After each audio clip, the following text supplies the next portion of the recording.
Herzlich willkommen zu einem neuen Video von Nicoles Aktiensteckbriefen. Heute geht es um die Cintas. Das ist ein Unternehmen, welches auf den ersten Blick völlig langweilig erscheint. Doch wenn man genau hinsieht, dann merkt man, sie haben echt geniale Geschäftsmodelle. Denn die Cintas nimmt anderen Unternehmen die Aufgaben ab, mit denen sie sich nicht beschäftigen möchten. Deswegen haben sie halt auch den Slogan Ready for the Workday. Zum Beispiel putzen, reinigen, sich die Arbeitskleidung ausstatten, Arbeitskleidung in den Wäscheschrank legen, die Sachen waschen, bügeln, nähen, Etiketten annähen, Namensschilder annähen, alles solche Sachen, wo Unternehmen sich eigentlich gar nicht mit beschäftigen möchten. Genauso wenig wie mit Schmutzfangmatten, also diese Fußmatten vor der Eingangstür auslegen. Das machen Unternehmen in der Regel auch ungern selbst. Ja. Und dann darüber hinaus auch noch solche Sachen wie Feuerlöscherwartung.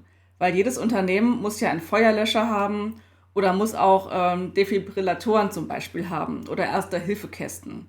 Aber kein Unternehmen möchte das ja natürlich selber managen und selber die Ausrüstung dafür immer warten, erneuern, Personal dafür bereitstellen, die das durchführen.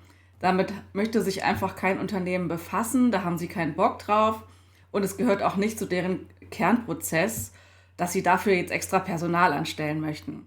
Deswegen lagern sie es aus an zum Beispiel die Cintas. Und wie die Cintas den Unternehmen dabei hilft, werde ich euch in diesem Video zeigen. Dabei werde ich erstmal kurz das Unternehmen vorstellen, wofür sie stehen, was ihnen wichtig ist, dann aber auf die Prozesse eingehen, auf die Segmente, in denen sie tätig sind, wie genau sie anderen Unternehmen helfen und wie sie damit das meiste Geld verdienen. Und zu guter Letzt werde ich euch noch das Management vorstellen, die für den Erfolg von Cintas verantwortlich sind. Ein kleiner Disclaimer vorab, bevor es so richtig losgeht. Ich gebe hier auf meinem Kanal weder Kaufs- noch Verkaufsempfehlungen und ihr seid selber dafür verantwortlich, wie ihr mit meinen Informationen umgeht und was ihr mit eurem Geld macht. Ja, Cintas macht Unternehmen ready for the workday. Das heißt, bietet ihnen Dienstleistungen an, um ihren Arbeitsalltag zu erleichtern. Ja, ganz konkret bieten sie zum einen einen Service an für Arbeitskleidung. Das heißt, sie holen Arbeitskleidung bei den Unternehmen ab, waschen, bügeln, schneiden die Kleidung zurecht, bringen Etiketten an und so weiter. Und die sauber gewaschene und fertige Wäsche wandert dann zurück zu den Unternehmen und wird in die Schränke der Mitarbeiter gelegt, so dass die jederzeit frische Arbeitskleidung haben. Aber nicht nur Kleidung steht auf deren Programm, sondern auch andere Textilien, die einfach zum Betrieb erforderlich sind. Zum Beispiel Putztücher oder Wischmops oder andere Sachen, die für den Betrieb gebraucht werden, wie Schmutzfangmatten, die man vor den Eingang legt. Die werden auch abgeholt, gewaschen, gereinigt und wieder zurückgebracht. Das sind alles Textildienstleistungen, die Cintas für andere Unternehmen bietet. Und dieses als Mietmodell. Das heißt, die Unternehmen nehmen diese Dienstleistung in Anspruch zu einem Abo-Modell und bekommen einfach in regelmäßigen Abständen ihre Textilien ausgetauscht. Das ist dann natürlich ganz smart, dann müssen sich die Mitarbeiter nicht selber um ihre ganzen Wäscheberge kümmern, dass ihre Wäsche auch zu jeder Zeit sauber im Schrank liegt. Die müssen sich nicht drum scheren, wenn mal irgendwo ein Knopf abgegangen ist, der wird dann einfach angenäht. Oder wenn man mal geheiratet hat und seinen Namen geändert hat, dann wird auch der Name geändert, da muss man sich auch nicht drum kümmern. Aber es gibt ja auch so Leistungen, die muss jedes Unternehmen anbieten, wie die Ausstattung mit Feuerlöschern zum Beispiel, allein aus Sicherheitsgründen und aus Arbeitsschutzgründen. Aber auch Erste-Hilfe-Kästen, Defibrillatoren gehören einfach in jeden Laden dazu, in jedes Geschäft dazu, in jede Werkstatt. Daher müssen die Unternehmen das haben, möchten aber natürlich keine Ressourcen dafür abstellen, also keine Mitarbeiter, die sich darum kümmern und auch diese Verantwortung selber gar nicht tragen, dass sie immer in einem einwandfreien, gewarteten Zustand sind. Deswegen bietet die Cintas natürlich auch hier die Dienstleistung an, das für die Unternehmen zu übernehmen. Das heißt, sie schicken Personal vorbei, die warten halt die Feuerlöscher, gucken, ob alles okay ist, gucken die Erste-Hilfe-Kästen an, ob da noch alles parat liegt und nehmen halt die Verantwortung dann quasi auf sich. Also die Unternehmen geben die Verantwortung ab, zahlen dafür auch eine Gebühr und die Cintas übernimmt dann diese Services. Ja, andere lästige Sachen, so wie Schädlingsbekämpfung, Reinigungsservice, Bodenpflege und so weiter, da haben manche Unternehmen jetzt auch keine Lust, das selbst zu machen oder möchten keine Mitarbeiter dafür abstellen.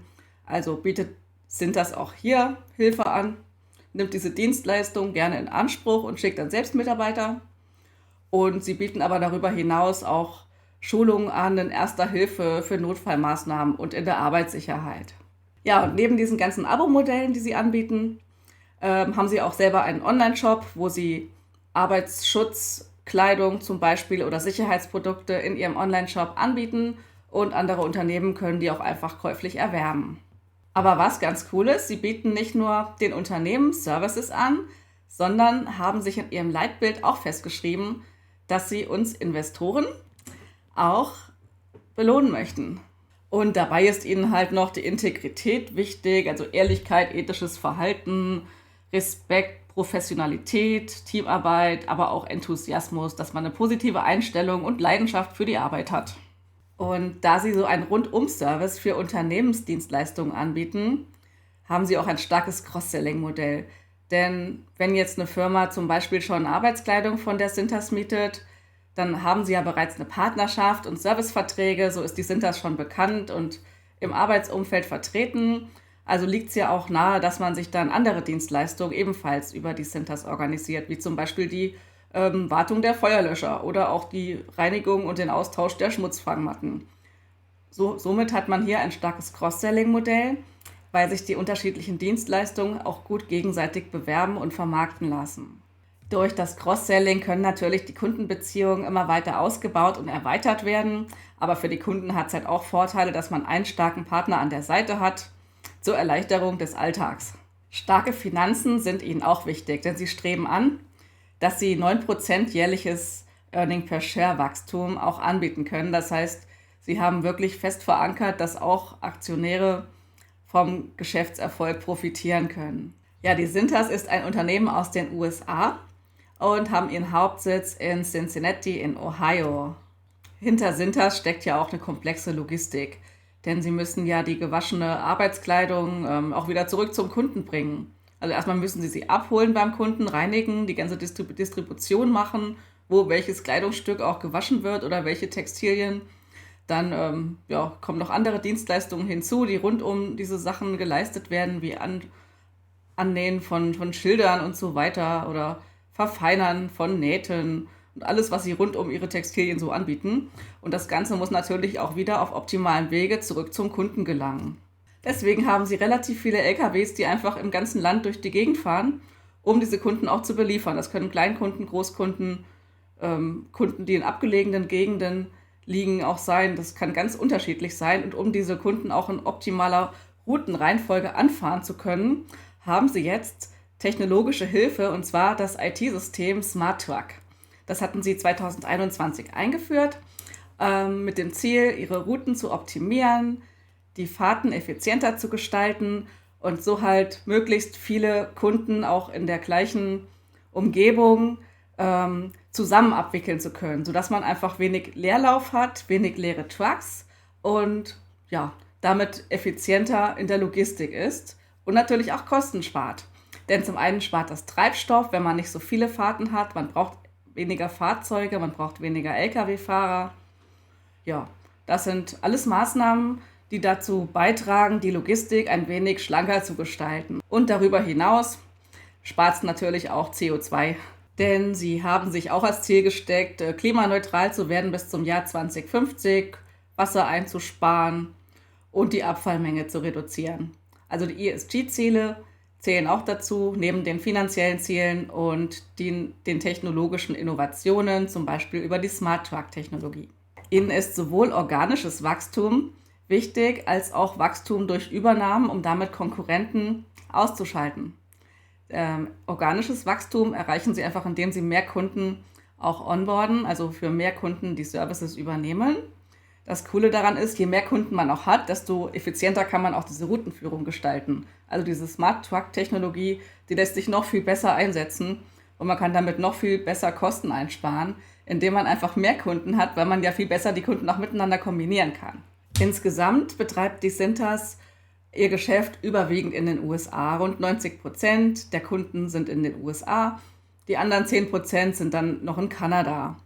Ja, Neben dem organischen Wachstum haben sie aber auch in den letzten Jahren immer wieder vereinzelte Übernahmen gemacht, um die Marktanteile weiter zu stärken. Sie hatten jetzt erst im letzten Jahr Paris Uniform Services und CTEX übernommen, um damit in ihre Schlüsselregionen, also wo sie relativ hohes Kundenpotenzial haben, rund um New York, New Jersey, aber auch dem Mittleren Westen, zum Beispiel in der Region Chicago. Und auch in den Jahren davor hatten sie immer mal wieder eine Übernahme. In 2017 den Konkurrenten, damals G&K Services, und 2015 haben sie C-Medical von McKesson übernommen. Dann schauen wir uns doch nochmal an, wie die Produktionsprozesse so ablaufen, im Groben. Denn Cintas lässt ihre Textilien überwiegend in den USA, in Ohio, also in der ganzen Region in Ohio, produzieren oder auch nähen, waschen, reinigen. Also alles rund um die Kleidung wird dort fabriziert. Und des Weiteren haben sie aber auch noch in Mexiko Produktionsanlagen und in Honduras. Also sie lagern auch was nach Mittelamerika aus, um Kosten zu sparen. Die Schnittmuster an sich, die werden vereinheitlicht und ja, zentral in den USA auch designt, wie in Cincinnati und in Chicago zum Beispiel, sodass man auch die Textilien immer wieder verwenden kann und einfach sehr effizient darin ist, auch neue Kunden wieder in einen Vertrag aufzunehmen, die auch wieder diese Kleidung bekommen, nur halt mit ihrem Logo und mit ihrem Namensschild der Mitarbeiter. Also ihre Produkte, die sie als Mietdienstleistung anbieten, sind eigentlich immer ähnlich und gehören zu verschiedenen Sortimenten, aber sie können das halt an ganz, ganz viele verschiedene Kunden auch anbieten und können das Geschäft einfach super skalieren. Weil sie einen Kunden sehr schnell ongeboardet haben, der kann sich einfach aus einer Palette von Artikeln was aussuchen, kann sagen, okay, ich hätte gern was aus diesem Sortiment, nimm davon so viel, keine Ahnung, alle 2 Wochen ab und bitte liefert es mir nur für meine Mitarbeiter mit den richtigen Namen und verfeinert es mir noch mit meinem Logo und schon kann die Dienstleistung in Anspruch genommen werden. Ja, jetzt haben wir ja gesehen, womit die Cintas eigentlich so Geld verdient, was ihre Geschäftsprozesse sind. Jetzt wollen wir uns aber auch nochmal anschauen, wie viel Prozent davon denn eigentlich auf verschiedene Segmente abfällt. Ja, das Mietmodell für die Arbeitsschutzkleidung und auch andere Arbeitstextilien macht mit weitem Abstand das größte Geschäftssegment aus, denn fast 80%, also 77,8%. Dieses Segment heißt Uniform Rental und Facility Services und umfasst die ganze Vermietung und Pflege von Berufskleidung, wie die Bereitstellung von Matten, Handtüchern, Seifen, aber auch anderen Hygieneprodukten. Das alles fließt in dieses Segment Uniform Rental und Facility Services mit ein. Ihre ganzen Dienstleistungen zur Ersten Hilfe und zur Sicherheit, also First Aid and Safety Services, macht nur etwas über 11% ihrer Einnahmequellen aus. Das umfasst die Erste-Hilfe-Produkte, die Sicherheitsausrüstung, aber auch die Schulungen in dem Umfeld. Ja, und die restlichen 11% ist nochmal ungefähr genauso groß, sind dann die ganzen anderen Dienstleistungen. Dazu zählt jetzt auch der Feuerschutz, also die Wartung der Feuerlöscher und der Austausch und so weiter. Und aber auch die Schulung rund um Feuerlöschung und Brandschutz. Und was auch noch zu diesem letzten Segment zählt, ist deren Online-Shop, wo man Produkte nicht mieten kann, sondern käuflich wirklich erwerben kann. Ja, also grundsätzlich verdient Cintas einfach das meiste Geld durch Abo-Dienstleistungen, indem die Kunden Services oder Textilien mieten und die Dienstleistungen rundherum als Abo-Dienstleistung wahrnehmen. Ja, zu einem starken Unternehmen gehört ja auch immer ein starkes Management. Deswegen möchte ich euch auch hier das Management der Cintas nicht vorenthalten und werde euch jetzt einen kurzen Überblick geben, welche Personen so in der obersten Führungsebene sind, wie lange schon und was sie so auszeichnet und was sie für Erfolge bis jetzt hatten. Ja, Scott Farmer ist der Executive Chairman, also der Vorstandsvorsitzende. Der ist bereits seit 1981 im Unternehmen, das heißt schon seit 43 Jahren. Der ist zuerst CEO gewesen bis zum Jahr 2021, hatte aber schon viele Rollen im Unternehmen gehabt und ist aber auch Sohn des Firmengründers. Der jetzige CEO seit 2021 ist jetzt Todd Schneider. Der ist schon seit 1989 im Unternehmen und hatte davor aber auch schon verschiedene Führungspositionen. Da war schon der Executive Vice President, aber auch schon der Operating Officer, also der für das operative Geschäft zuständig war. Ja, der CFO, also der Chief Financial Officer, der ist für uns Aktionäre ja immer besonders relevant, weil der für den ganzen finanziellen Ablauf und auch die Verteilung der Kosten verantwortlich ist. Und der muss natürlich gut wirtschaften können. Und bei der Cintas ist das Scott Gerula. Der hat seine Karriere in 1996 als Buchhalter begonnen und hatte seitdem aber auch schon verschiedene Führungspositionen inne. Der hatte unter anderem auch schon, also war schon Präsident von First Aid und Safety und von Fire Protection. Und bevor er dann CFO wurde, war er Präsident der Rental Division. Der COO, also der Chief Operating Officer, ist ja immer für den ganzen operativen Betrieb auch zuständig, dass alles rund läuft. Das ist in dem Fall James Wozakis, der ist schon im Unternehmen seit ungefähr 1998. Hier habe ich irgendwie keine konkrete Zahl gefunden, das wurde aber so in verschiedenen Interviews mal erwähnt. Ja, der hat auch schon verschiedene Geschäftsbereiche geführt und ist COO seit 2023. Und Jared Mattingly, der könnte für uns auch noch relevant sein, wenn wir mal mit den Investor Relations Kontakt aufnehmen wollen. Denn der ist auch Chef oder Vizepräsident für Treasury und Investor Relations. Ja, am Management erkennt man ziemlich deutlich, dass das Unternehmen Wert darauf legt, auch aus ihren eigenen Reihen den Nachwuchs zu fördern und zu fordern, sodass auch Führungspositionen aus den eigenen Reihen neu besetzt werden können. Denn die Mitglieder des Managements sind alle schon sehr, sehr lange im Unternehmen und haben schon verschiedene Positionen durchlaufen und somit auch echt viele verschiedene Einblicke in den Geschäftsalltag der Cintas gewonnen. Ja, jetzt wissen wir, womit die Cintas eigentlich das meiste Geld verdient, in welchen Prozessen und Segmenten sie tätig sind. Wir wissen jetzt aber noch nicht, wie viel dabei eigentlich bei rausspringt und welche Belohnung wir als Aktionäre davon haben. Das Ganze erfahrt ihr in meinem nächsten Video. Also abonniert gerne meinen Kanal, gebt mir ein Like, wenn euch dieses Video hier gefallen hat und lasst mir auch gerne einen Kommentar da. Ich freue mich drüber und lese die auch und beantworte sie. Also ja, bleibt dran und freut euch auf mein nächstes Video. Und wenn euch dieses Geschäftsmodell mit Putztüchern, Arbeitskleidung und Schutzfangmatten doch ein wenig zu langweilig war, dann schaut euch gerne mal mein Ferrari-Video an. Das habe ich euch nämlich auch hier verlinkt. Das geht ein bisschen performanter zu. Also danke fürs Zuschauen. Bis zum nächsten Mal und ciao, ciao.